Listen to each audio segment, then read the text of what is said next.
Hello and welcome to another episode of pianoTV. So today we are going to be talking about the Polonaise, which is a Polish dance, and it's appeared in a variety of different musical time periods. So Bach composed Polonaises in the Baroque era, we have classical Polonaise, little spin-offs by Beethoven and Mozart, and most famously we have the Polonaises by Polish composer Chopin, which we will talk about. So what I want to do in today's video is talk about the Polonaise, its characteristics, the sounds, the history of it, and I want to show you a few famous examples of a Polonaise so you can get a feel for what the genre sounds like. And if you like any of the songs that we talk about in today's video, I'll have them all, the full-length videos, posted on my blog post that goes along with this video on pianotv.net. And that's all linked in the description bar below, so you can go check that out. So, as you might have guessed, the Polonaise has deep roots in Polish culture, but it's not what the Polish people called their dances originally. Polonaise is actually a French word that stands for Polish, and it was just used as a blanket term for any song or dance that sounded, vaguely Polish. The Polonaise has some specific characteristics. So it's in triple time, almost always 3/4.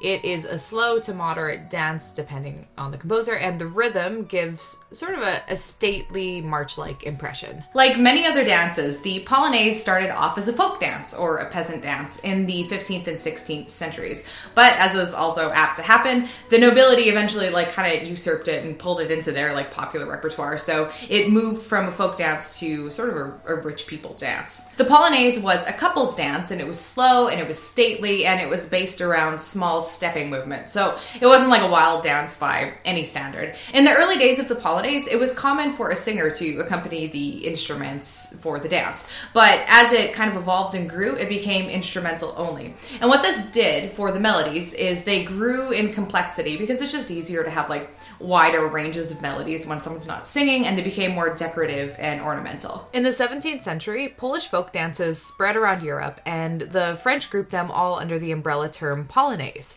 But of course, there are a lot of different types of Polish dances, but we humans have a tendency to generalize and stereotype. Because when you're part of a culture, you can grasp all the subtleties within that culture. But if you're an outsider looking in, you sort of just get a general idea. And that's what happened here with the Polonaise. So some of the dances that the Polonaise was born from were dances like the walking dance and the hopping dance. Not going to try to pronounce it. You can use your imagination there. The rhythm of the Polonaise can be wide and diverse, limited basically only to the composer's imagination. But that being said, Polonaises typically have common rhythmic threads that link them together. So as I've already mentioned, Polonaises are generally at a slow to moderate speed in the time signature 3/4, almost always, so triple meter. And you see this consistent pattern of an 8th note and then 16th note, and then here I just have some actual music examples aside from just the basic rhythm suggestion. So you can kind of see this rhythmic pattern, 8th, 16th, 16th, 8th, 8th, etc. And that gives it kind of a march-like feel. And you can see that again in Bach's Polonaise here. And what you'll find too, especially if you're looking at Chopin Polonaises, is that simple folk tunes will stay closer to this original rhythm, I guess, of a Polonaise, while, Chopin's Polonaises are much more wild and they have more liberties. So of course Chopin, we've already talked about, he was definitely the most famous Polonaise composer, but there's quite a few others who have written Polonaises, or at the very least, written a piece in the style of a Polonaise. And that includes Bach, Mozart, Beethoven, Schubert, Schumann, Liszt, Tchaikovsky, and of course there's going to be a ton of others, and these would just kind of be the most famous ones on the list. One thing to notice about Polonaises too, and we'll get to this once we start listening to them, is that German composers like Bach, especially the earlier Polonaises, had a lighter tone and a more dance-like quality than the later Polonaises by Chopin. The genre itself is really diverse though, and one Polonaise could sound completely different from others, which we will also hear in a minute. Okay, so you've probably already formed a pretty good mental sound image of what the Polonaise is supposed to sound like. We've already talked about it being slow medium in triple meter. It's stately and it's got kind of a marchy processional character to it. So now what we are going to do is we're going to look at some famous examples of Polonaises. So we're going to look at 3, and I picked a pretty broad spectrum of Polonaises in these 3. They're all very different from each other. because I want you to see the things that they can have in common, even though individually they're pretty diverse sounding. So the first one we're going to listen to is from the Baroque period. It's by Bach. And then the other two we're going to listen to are by Chopin. And they are like polar opposites from each other. Starting with the early days of the Polonaise, Germans were definitely some of the first to adopt the dance into their instrumental music. Generally, in Baroque music like this, the Polonaise is featured as a movement in a larger piece, like the orchestral suite or dance suite or sonata or whatever it is. So we are going to take a listen to this little excerpt I have in front of you. We'll listen to it. It's by Bach. And I want you to listen to some of those characteristics that we've talked about already with Polonaises. So that medium to slow speed, that 3/4 meter, or that triple meter, the emphasis, we never really talked about this, but there's generally like a strong emphasis on the first beat. There's no upbeat or anything like that. So take a listen for that.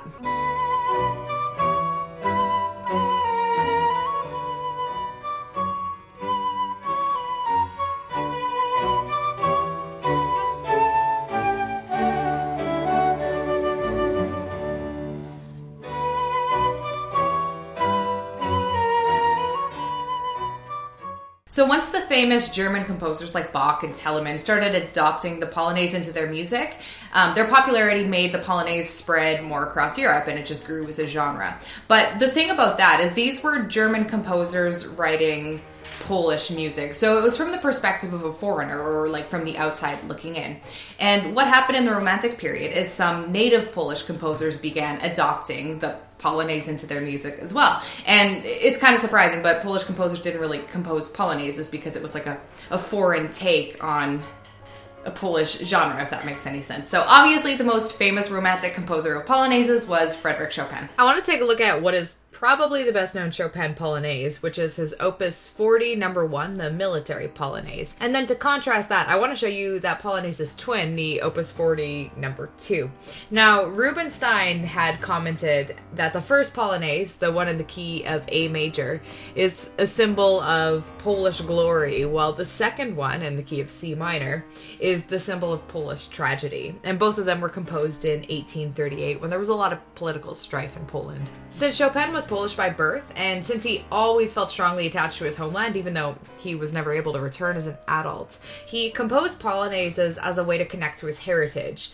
But he also used it as a way to make political statements. And this piece wasn't just a political statement in Chopin's day. It was actually used in 1939 during World War II, and it was played over the Polski radio as a nationalistic protest. So let's start by listening to the first one in A major, which is nicknamed Military because it conveys Polish victory and triumph. So see if you can hear the rhythmic march-like drive throughout it, and note that even though a lot of the notes are played quickly, the underlying tempo of it is moderate.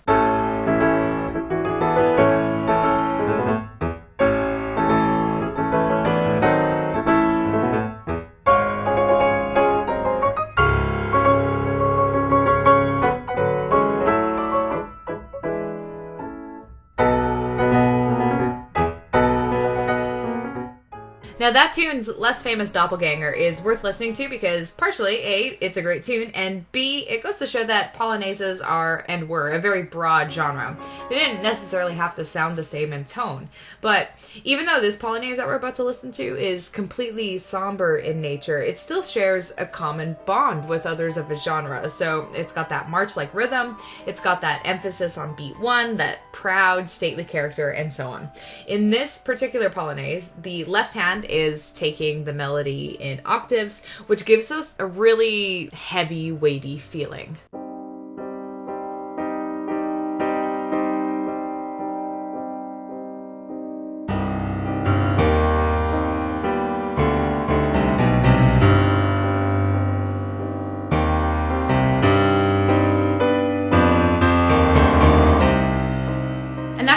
Today's video on the Polonaise. As I mentioned earlier in the video, if you want to visit the blog post on pianotv.net, you can listen to some of the full-length examples of these Polonaises. It's like kind of a funny side note on this video as well. I actually had a dream about making this video today, so That's why I decided to do Polonaises today. I'm like dreaming about making piano videos. And it's kind of handy though, because I didn't know what else to do a video on. But I will get to some of your requests. I noticed there's a lot more of them lately. So I think the next few videos I do are going to be requests. So again, if you have any ideas for videos that you want to see me do, leave them in the comments below and I will like put them on the list. Thank you again for watching today's video. Subscribe if you haven't already. Give it a like if you're a fan of like music history and stuff. And I will catch you guys later.